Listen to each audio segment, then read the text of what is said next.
Hi all, welcome to my YouTube channel. നമുക്കിന്ന് Dutch braid ഒന്ന് ചെയ്ത് നോക്കാം. ഇത് ഓൾറെഡി ചെയ്തിട്ടുണ്ട്, ഡമ്മിയിൽ ചെയ്തിട്ടുണ്ട്, ഷോർട്സ് ആയിട്ട് ഇട്ടിട്ടുണ്ട്. അപ്പോൾ ഷോർട്സ് ആയിട്ട് ഇടുമ്പോൾ നമുക്കിത് കാണിച്ചു തരുന്നതിലൊരു പരിധി ഉണ്ടല്ലോ. വീഡിയോ സ്പീഡ് കൂട്ടണം എത്രത്തോളം നമുക്ക് വീഡിയോയുടെ ഷോർട്സിൻ്റെ ലെങ്ത്ത് കുറക്കുക അത്രത്തോളം നമുക്ക് ഉപകാരപ്പെടുന്നില്ല. അപ്പോൾ പിന്നെ പരമാവധി സ്പീഡാക്കിയിട്ടല്ലേ നമുക്ക് ചെയ്യാൻ പറ്റും. അപ്പോൾ അന്നേരം മുതലേ എനിക്ക് ആഗ്രഹം ഉണ്ടായിനി എങ്ങനെ ഇത് കുറച്ചും കൂടി നന്നായിട്ട് എല്ലാവർക്കും കാണിക്കാൻ പറ്റുന്നു. അപ്പം വിചാരിച്ചു വീഡിയോ ആക്കിയിട്ടിടാന്ന്. അങ്ങനെ ഞാൻ വീഡിയോ ആക്കിയിട്ട് ഇടാൻ തീരുമാനിച്ചപ്പോൾ എൻ്റെ ഫ്രണ്ട് പറഞ്ഞു, എന്നാൽ പിന്നെ എൻ്റെ മുടിയിൽ എന്തെങ്കിലും ഹെയർ സ്റ്റൈൽ ചെയ്തതാണ്. അപ്പോൾ ഞാൻ വിചാരിച്ചെന്നാൽ പറ്റി ഡച്ച് ബ്രെയ്ഡ് തന്നെ ചെയ്തേക്കാന്ന്. അങ്ങനെ ഓള മുന്നിലിരുത്തിയിട്ട് ഞാൻ ചെയ്യുവാണ്.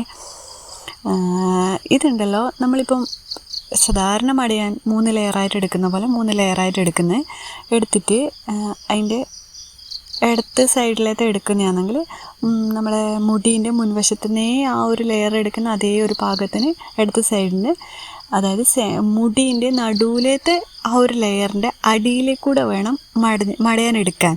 കാരണം നമ്മൾ സാധാരണ എടുക്കുമ്പം മുകളിലോട്ടാണല്ലോ എടുക്കൽ, ഇത് അടിയിലോട്ട് എടുക്കണം.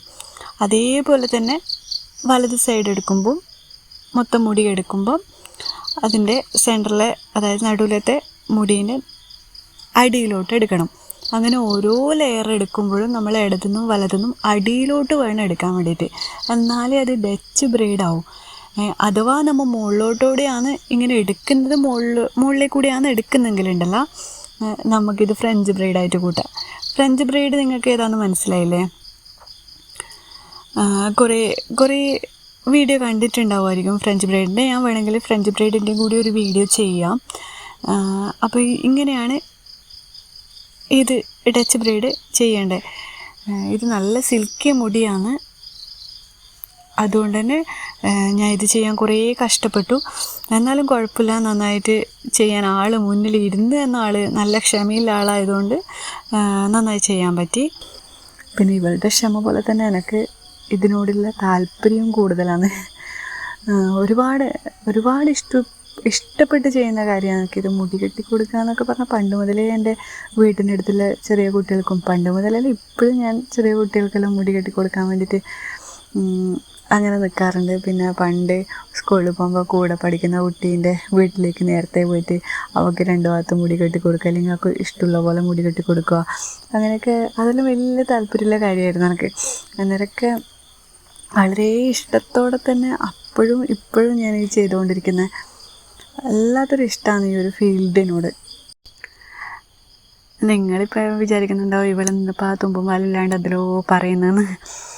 സത്യം പറഞ്ഞാൽ ഞാൻ ആദ്യമായിട്ടാണ് ഈ വോയിസ് ഓവർ ചെയ്യുന്നത്. എൻ്റെ യൂട്യൂബ് ചാനൽ തുടങ്ങിയിട്ടും അത്രയും നാളായിട്ടുള്ളൂ. അപ്പം അതിൻ്റെ ഒരു പ്രശ്നം എനിക്കുണ്ട്. എൻ്റെ വോയിസ് എല്ലാവർക്കും ആ പ്രശ്നം ഉണ്ടാവും. നമ്മൾ തന്നെ വോയിസ് കേൾക്കുമ്പോൾ വല്ലാത്തൊരു ഇഷ്ടക്കേട്. എനിക്ക് അങ്ങനത്തെ ഭയങ്കര പ്രശ്നമുണ്ട്. ഞാനിപ്പോൾ ഒരു വോയിസ് ഇപ്പോൾ വാട്സപ്പിലൊക്കെ മെസ്സേജ് ഇട്ടാൽ തന്നെ, വോയിസ് ഇട്ടാൽ തന്നെ ഞാൻ എൻ്റെ വോയിസ് ഒരിക്കലും ഒന്നുകൂടി കേൾക്കില്ല. എനിക്ക് ഭയങ്കര ഒരു ചമ്മലാണ് എന്തോ എൻ്റെ വോയിസ് കേൾക്കുമ്പോൾ. അപ്പോൾ ഇങ്ങനൊരു വീഡിയോ ഇട്ട് ഒരു വോയിസ് ഓവർ ചെയ്താൽ അയ്യോ ഇത് കേൾക്കേണ്ടി വരില്ല, അപ്പോൾ എല്ലാവരും കേൾക്കുന്നവർക്ക് എന്താ തോന്നുക, അങ്ങനെ എന്തെല്ലോ ചിന്തയാണ് എനിക്ക്. അപ്പം മടിച്ചാണ് ഞാൻ ഈ വോയിസ് ഓവർ ചെയ്തേ.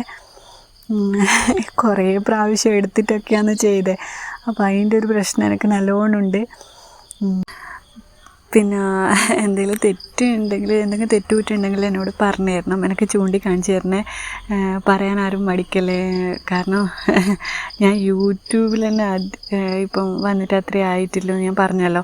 അപ്പോൾ എന്താണ് എങ്ങനെയാണ് എന്നുള്ളൊരു പരിചയക്കുറവ് എനിക്ക് നന്നായിട്ടുണ്ട്. അപ്പോൾ എന്തുണ്ടെങ്കിലും എന്നോട് പറയണം. എന്ത് തെറ്റുകുറ്റങ്ങളെല്ലാം ക്ഷമിക്കണം. ഇതെല്ലാം എനിക്ക് പറയാനുള്ളത്. പിന്നെ ഞാൻ പറയാൻ മറന്നുപോയി, നിങ്ങളെൻ്റെ ചാനൽ ആദ്യമായിട്ട് കാണുവാണെങ്കിൽ പ്ലീസ് എൻ്റെ ചാനൽ സബ്സ്ക്രൈബ് ചെയ്യണേ, എന്നെ സപ്പോർട്ട് ചെയ്യണേ. ഇനിയും ഒരുപാട് ഹെയർ സ്റ്റൈലുകളും ബ്യൂട്ടി ടിപ്സുമായിട്ട് ഞാൻ എന്തായാലും നിങ്ങളെ മുന്നിൽ വരുന്നതായിരിക്കും. Thank you.